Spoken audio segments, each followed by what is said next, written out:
welcome back. My name is Bill Donath, President of the Logan County Genealogical and Historical Society. And I've had a reminder in the past few days from a viewer in Ohio to get back to what I was doing before we were working on the fire log adventure. And that was the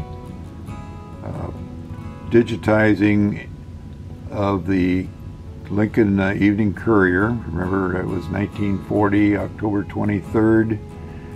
And we were going to set that up to be able to index it. So we're going to find 1940, and it's the only issue I have for 1940 at this point. Here are the original images. And just to show you quickly how we use IrfanView to set this up and get it to be more readable. And one of the first things we have to do is get it upright, so we have to change the image. You can see we've got edit, image, options, view, and help as in our toolbox here. So we're going to work on the image, and we want it to rotate to the left. So here's rotate to the left. Now you see a long list of things that you can do with these images. I've played around with most of these and found out that there are only 2 or 3, maybe 4 on this list that I actually use. Rotating is one of them. So I rotate left, and then I need to crop this image to get it down to just the picture of the page. And to do that, I just click my left key on the mouse, and you can probably see the blue lines. That's the border that we're creating for this image. And I try to trim back a little bit of what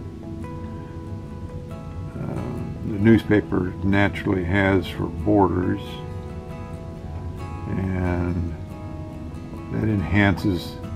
I just lost the whole thing, didn't I? Yes, I did.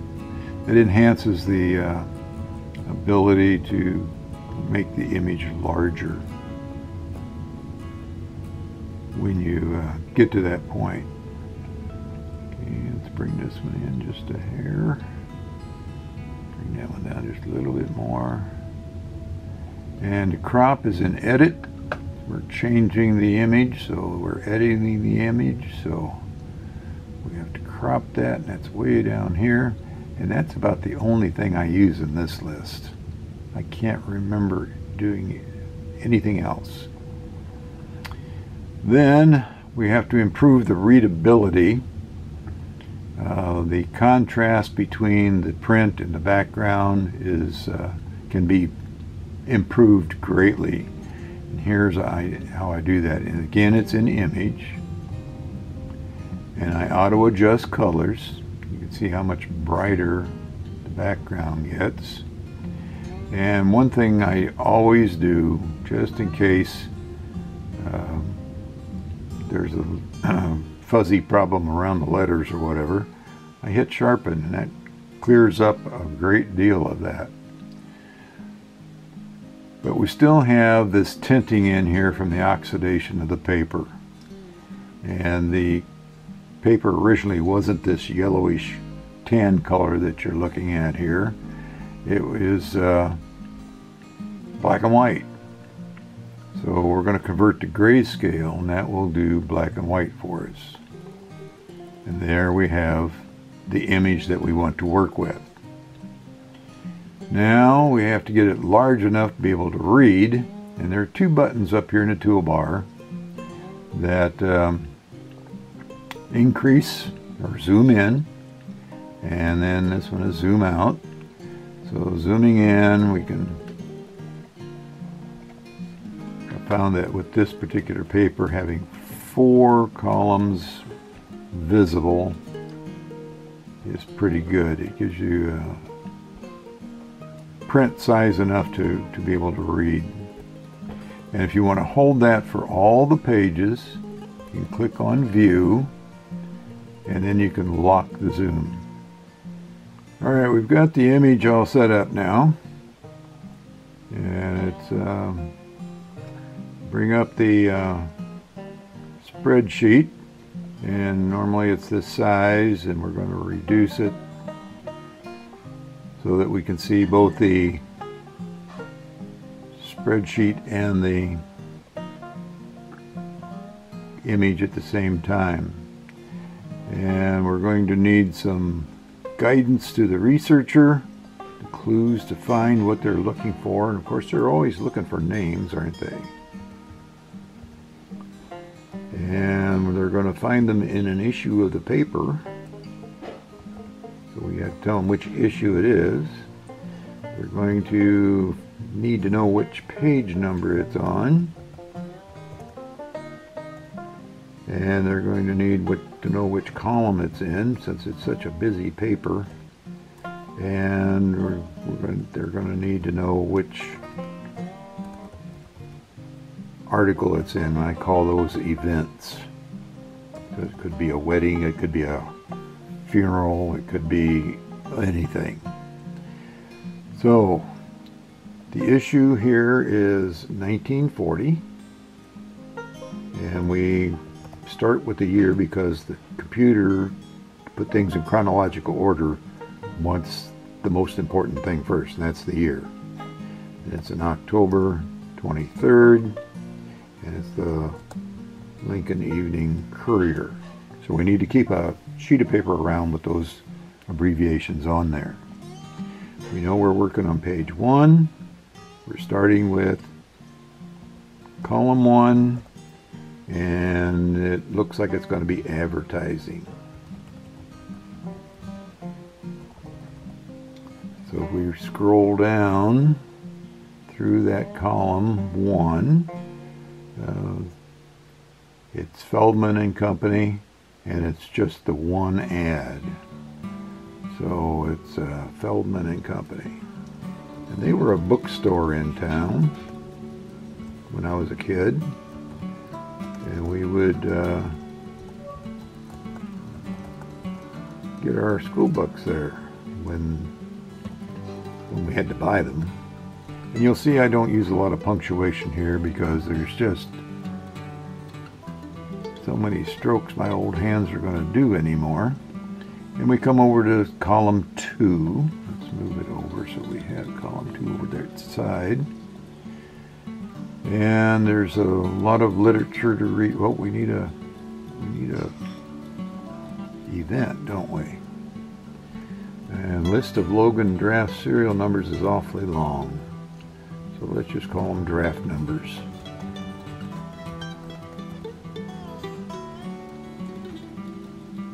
And we have to get past all the reading here because we've got the Courier explaining what it's all about.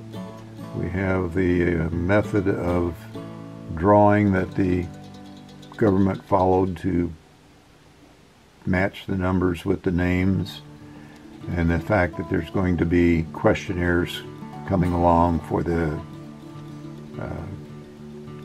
young men to fill out, and your World War II draft cards would have been one of those.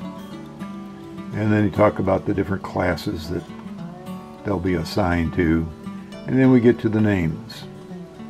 We try real hard to here, let's fill this part in. We know we're in column 2.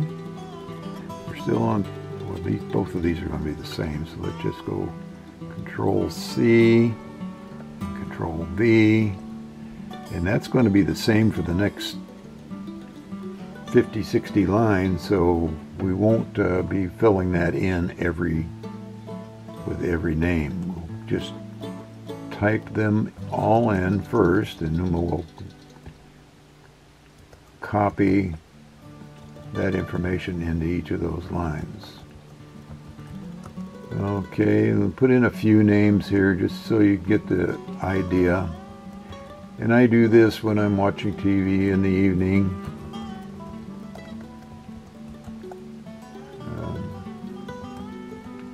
in the parts that you don't watch very often. We do still watch a lot of commercial TV, so the commercials are a good time to do this.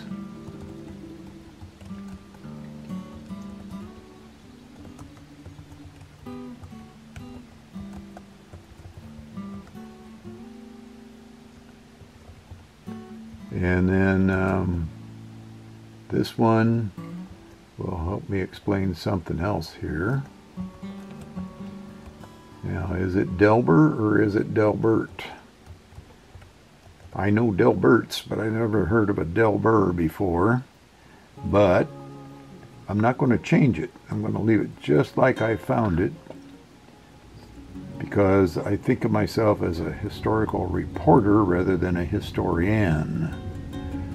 So be consistent with that. That way, if you get called on using a misspelled name,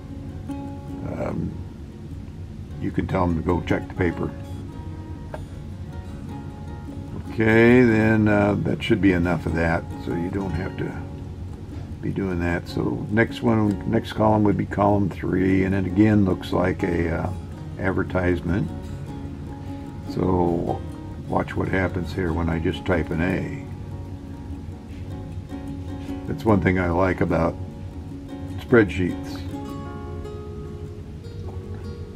It's particularly this one. It remembers what you typed before, and it assumes you're going to be using those words over and over again. And I suppose that's true in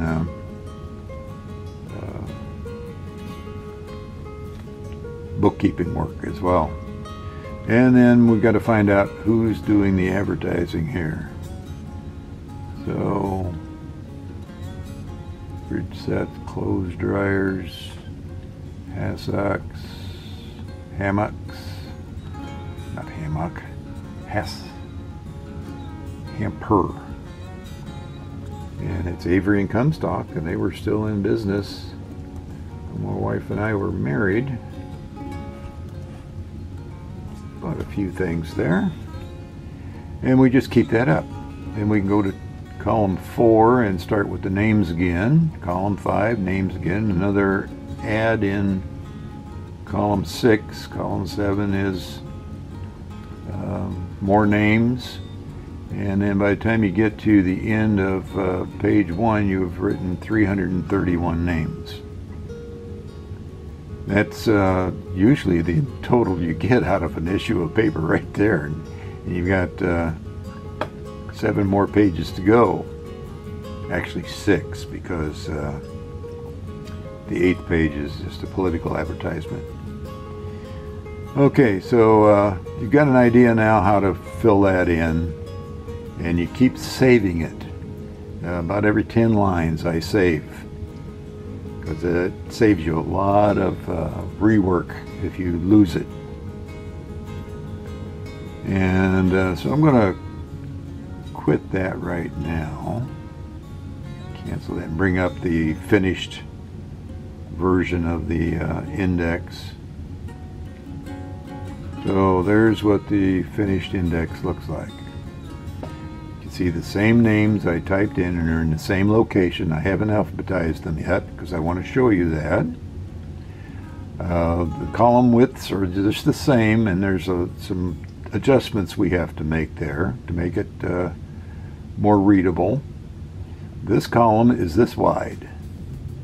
Well, draft numbers is 2 letters wider than the column, so we need to widen that column, and at the same time I'm going to adjust the column C and D width. So I've highlighted all 3 columns.